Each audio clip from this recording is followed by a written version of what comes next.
Allahumma salli wa sallim wa barik alaihi. Orang berpikir heran, apa yang mereka kejar ke Palestina? Andai ada orang ingin merebut Irak, masuk akal.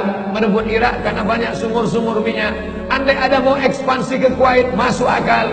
Karena sumur minyak di Kuwait banyak. Kenapa kembali ke Palestina? Ada apa? Tanah yang tandus, tanah yang kering kerontang.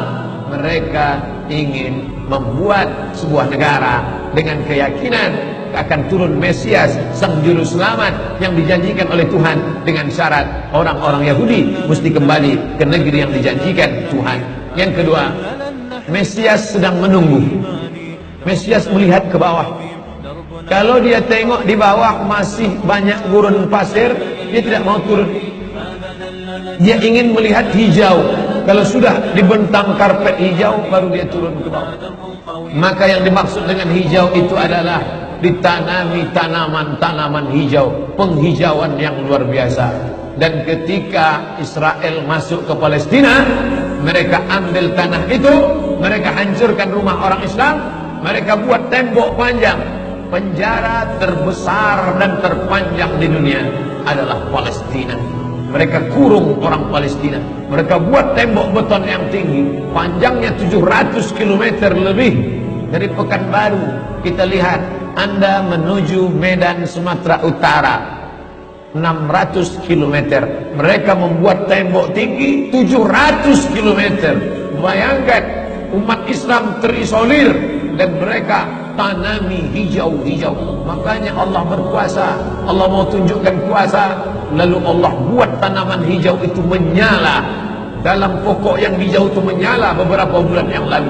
Heran orang, Allah mau menunjukkan kekuasaannya. Kalian tidak mau tolong Palestina, aku yang akan menolongnya. Tanaman yang hijau yang mereka tanam itu tiba-tiba terbakar. Tidak ada yang bisa mematikannya. Sampai-sampai reporter wartawan Amerika mengatakan, tidak ada yang bisa mematikan kebakaran ini kecuali Tuhan, karena Dia yang membakar.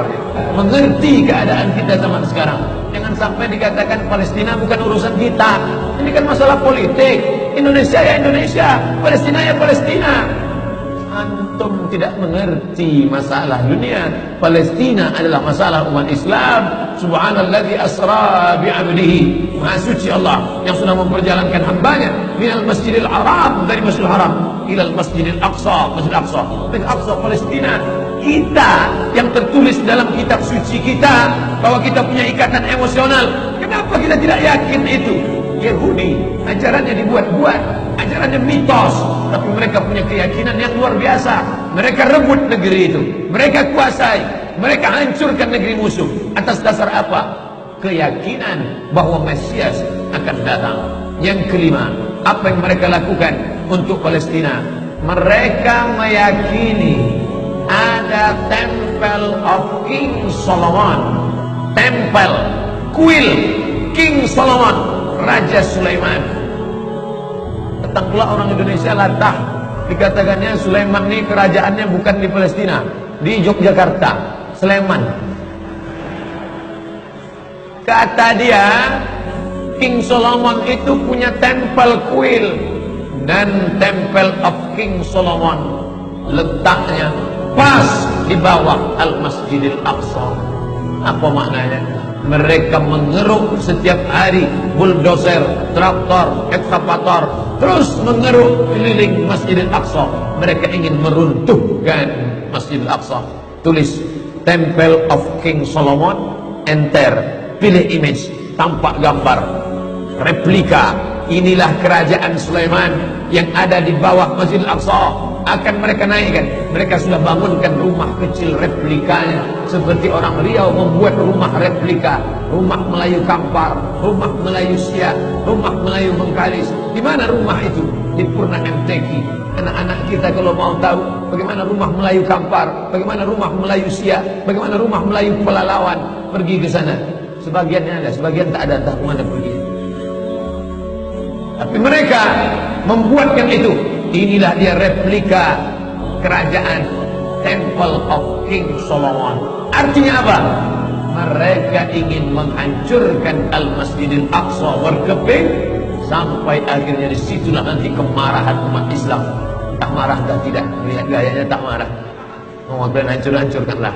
Banyak lagi urusan kami sibuk dengan ini. Tapi akan ada hamba-hamba Allah. La tazulu fi ummati ta'ifatun min ummati. Akan tetap ada sekelompok umatku yang memperjuangkan agamaku, kata Allah Subhanahu wa ta'ala. Yang terakhir, yang kelima, akan turun Mesias. Kapan itu terjadi? Ketika terjadi perang besar. Sebetulnya dalam agama Islam sudah dituliskan yang dimaksud dengan Mesias itu siapa. Kata Imam Al-Hafiz Ibnu Hajar Al-Asqalani dalam Fathul Bari, yang dimaksud dengan yang dinanti-nanti mereka itu adalah Dajjal. Dajjal itulah sesungguhnya yang sedang mereka nanti. 70,000 Yahudi wara'at Dajjal. Ada 70.000 Yahudi yang akan berada di belakang Dajjal ketika dia turun nanti. Makanya tiap hari, tiap petang kita berkata, Allahumma inni a'udzubika min adzabi jahannam wa min adzabil qabri wa min fitnatil mahya wal mamat wa min syarri fitnatil masihid Dajjal. Dajjal itulah yang sedang mereka tunggu. Dajjal itulah yang sedang mereka nanti-nantikan. Kita menantikan kedatangan, dia pun juga menantikan akan kedatangannya. Bedanya apa? Mereka meyakininya dengan semangat. Semangat mereka luar biasa. Mereka bangkit. Umat Islam percaya. Padahal tiap hari dia katakan sebelum salam, Allahumma inni a'udzubika min adzabi jahannam wa min adzabil qabri wa min fitnatil mahya wal mamat wa min syarri fitnatil masihid Dajjal. Tiap hari dikatakan, tiap hari diucapkan. Tapi dalam hati, betul tak Dajjal datang? Tahiyat tidak. Mereka yakin Dajjal akan datang. Tapi mereka katakan, itulah pemimpin kami, itulah Tuhan kami, itu adalah jelmaan daripada Tuhan kami, itu yang akan menghancurkan dunia, dia akan menjadi panutan kami.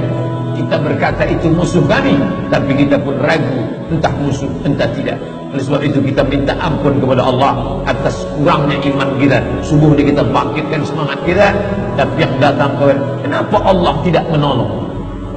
Katanya Allah itu Maha Kuasa. Cukup dia teriakkan saja, malaikatnya satu berteriak, pecah gendang telinga orang Yahudi, mati. Cukup dia tiupkan angin sejuk, terhirup, mati. Kenapa tidak dia matikan saja Yahudi itu? Datang Syekh Muhammad Jibril, Syekh Dr. Muhammad Jibril, Syekh Profesor Dr. Muhammad Jibril, dosen tafsir Al-Azhar. Kami undang, mahasiswa Indonesia mengundang di Takum di Mesir dulu kuliah. Lalu saya tanya, Assalamualaikum Syekh. Ya, kaum Ad binasa, kaum Samud binasa, kaum Midian binasa, kaum Irak binasa, kaum Fir'aun binasa. Kenapa Allah tidak membinasakan Israel ini? Senyum Syekh Muhammad Jibril. Apa kata dia? Ya beni, anak, seandainya Allah membinasakan Israel ini, lalu apa yang tersisa untukmu? Ditunjuknya saya. Seandainya Allah membinasakan Israel ini, lalu apa yang tersisa untukmu? Terdiam saya. Allah sengaja sisakan ini sebagai medan jihad kita menolong agama Allah Subhanahu wa ta'ala. يا قلب ما زلت تبكي على حبيب جفاك وسرت في ركب